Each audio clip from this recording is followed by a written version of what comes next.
perspectives there. You also kind of get two perspectives when you hear President Trump and Prime Minister Carney talk about it. President Trump makes it seem as though a deal is pretty much in reach. The Prime Minister isn't so, precise about that. Which one do you think hews more closely to what's actually happening? I think Prime Minister Carney is being cautious to make sure that commitments made in the final hours before the deadline yesterday, late last night, get written down and confirmed in an agreement, because this is going to have multiple aspects to it. Certainly, we talk a lot about the sectoral tariffs, steel, aluminum, autos, but you heard comments there on dairy, supply management. There's been talk about defense, some talk about alignment on digital policy. Some of this is understandable, some of it is new.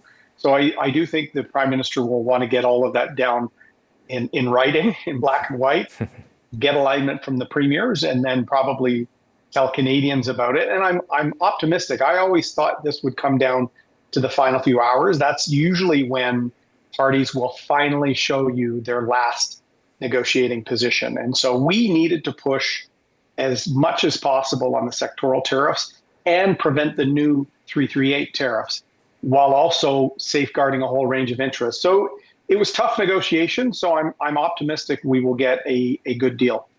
Sources are telling CBC News that there will be a virtual meeting today between the Prime Minister and the various premiers across the country. I wish I could be a fly on the wall in that session. Unfortunately, I think it's the only time in my life I've ever wanted to be a fly, but I won't be able to do that. But how do you think that session's going to go? That's not going to be an easy meeting, I don't think. I don't think so. And I think this is an area where Prime Minister Carney will have to spend some of his political capital. The Prime Minister has very high favorability rates. His popularity is very strong. Some of the premiers are struggling. One is about to go into an election in Quebec, and they're probably much more nervous about the mood of union leaders and certain sectors in their economy. So I think the Prime Minister will have to own this, good and bad, and use some of his political capital so that he can talk the premiers into aligning to get alcohol back on shelves. I'm talking particularly with premiers Ford and Eby. They're probably reluctant, and I haven't heard much about softwood. So obviously auto and steel and aluminum would be more for Ontario, Quebec. Is there going to be something in there for BC? So it's tough, particularly at this time in our federation where there's a referendum in Alberta. People are nervous. Cost of living is serious. So it will be an interesting meeting, and I hope everyone in there can put the country's interests first. On top of balancing the reaction of the various premiers who all want their own individual things, as you mentioned, you have to worry about how Canadian consumers and businesses are going to take this if there are any concessions in this deal. How do you think they will react if there are concessions in their various industries in that document? Well, I think people will have to be very careful on what they call concessions. So if this agreement does bring in a whole range of things on national defense, like ballistic missile defense or the so-called Golden Dome or the F-35, I'm not sure some of these additional elements will be part of a grand deal, but those should not really be looked at as concessions. We've been talking for almost 20 years about the F-35 and the Joint Strike Fighter. We've been talking about and collaborating in Arctic security and NORAD for decades. So some of them would be natural things Canada was looking to do. We would just be bringing them forward. There will be probably maybe some small changes in terms of the dairy quota that, of course, the supply management sector will want no changes.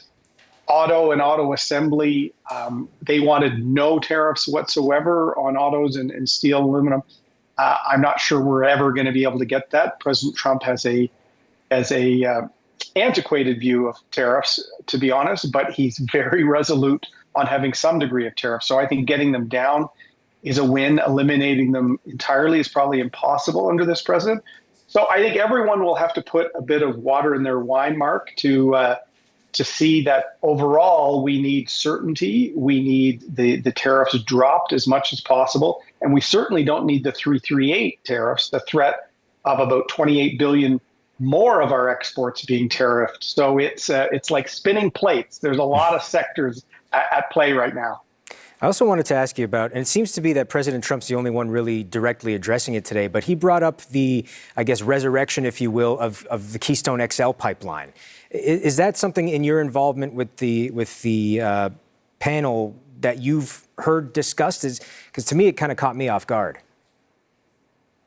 Well, no, it didn't catch anybody that's been following this as closely as I have. People probably don't know that before I was conservative leader, I was the conservative critic on the NAFTA negotiations in Trump 1. Mm-hmm. And if Keystone XL comes back and we sign on to ballistic missile defense, I'm going to insist that Chrystia Freeland buy me a steak dinner, because this is everything I was saying we needed to do back then. The Americans always talk trade and security in the same sentence. And in the last government, we were talking a progressive trade agenda. We were talking climate and a whole range of things that just were not aligning with Donald Trump.